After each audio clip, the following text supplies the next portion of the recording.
Guided Reading Lesson 18, Wonderstruck. I am reading this book to my Year 5 class with permission from Scholastic. So we're just going to recap. Who did you think this picture was of in the locket? So just think about that for a moment, and I'm going to begin. The old woman covered her mouth with her hand and then grabbed on to the old man. Tears spilled down her cheeks. She wiped her eyes with her handkerchief and then placed her hand on the side of Ben's face. Her thumb brushed momentarily across his skin. 1,000 questions ran through his mind, but before he could ask any of them, the old woman reached for the pen and notebook.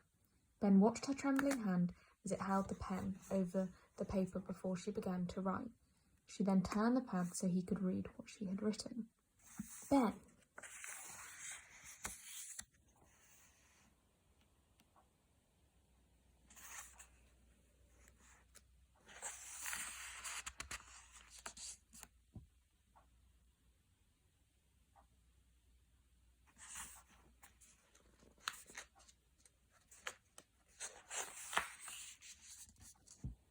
The old woman's hands were warm. She pulled Ben to her and held him tightly. What was going on? Ben pulled back and said, "How do you know my name?"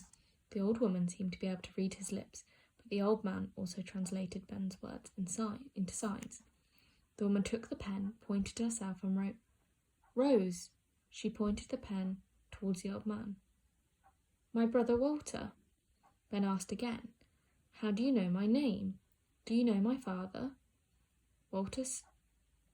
Walter signed Ben's questions, and Rose wrote in the notebook, "Where is your mother?" Ben didn't know how to answer. It would take so long to explain. Then he remembered the pages he'd written for Jamie. He flipped back in the notebook and handed it to Rose. He rubbed the locket between his fingers and waited while she and Walter read his story. When they were done, Rose hugged Ben again. He resisted at first, but finally he let himself be held. And it was comforting, even from a stranger. Rose pulled back and wiped her eyes. "I'm so sorry about your mum," she wrote. "Do your aunt and uncle know where you are?" Ben shook his head. "They must be so worried. Write down their phone number." She gestured towards her brother and held her hand to her ear like a phone, indicating Walter would make the call. Ben wrote down the number, relieved that his aunt and uncle would finally know where he was and that he was safe. "How did you find us?" Rose wrote. Ben's pockets were full of stuff, but he rooted around until he found the original bookmark and the new one from the dictionary Jamie had brought him. He unfolded them and handed them both to Rose. She and Walter read Danny's note to Elaine on the back of the first one. Then Ben reached into his back pocket and pulled out one more thing.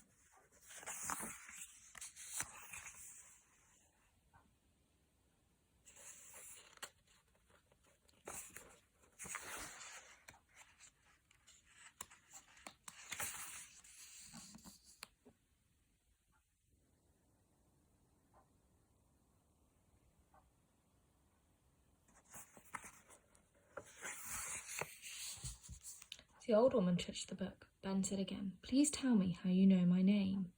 Reading his lips, Rose wrote, "We met a long time ago, except for the time in the museum a few days earlier." Ben was sure he'd never seen this woman before. "How did we meet?" Ben asked as Walter translated. "When?" "It's a long story, but it starts here." Rose pointed to the red M opposite the title page of Wonderstruck. "Walter worked at the museum before he opened this store. He gave this book to me when I was young. I drew the roses and leaves like a signature." "I don't understand. It's signed M, and you said your name is Rose." Rose turned to Walter, who translated the words she missed. "M is for mother," she wrote. "You are Danny's mother?" As Ben said the words, it dawned on him what this meant. Rose's face somehow changed before his eyes. Her skin, her white hair, and her slender fingers no longer belonged to a stranger.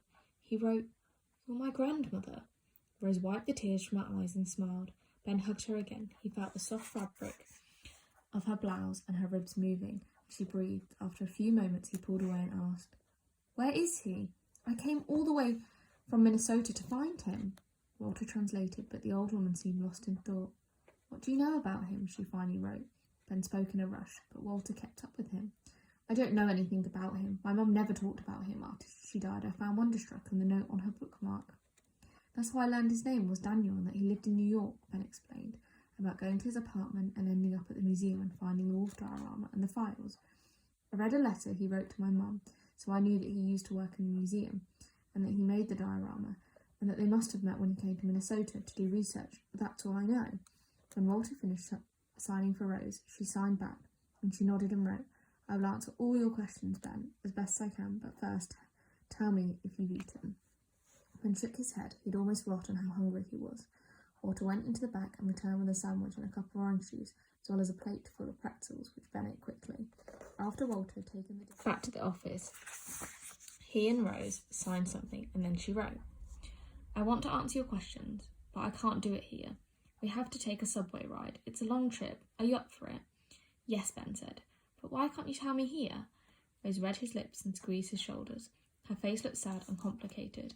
Ben understood that the only thing he could do was follow her and wait for her to tell him what he wanted to know.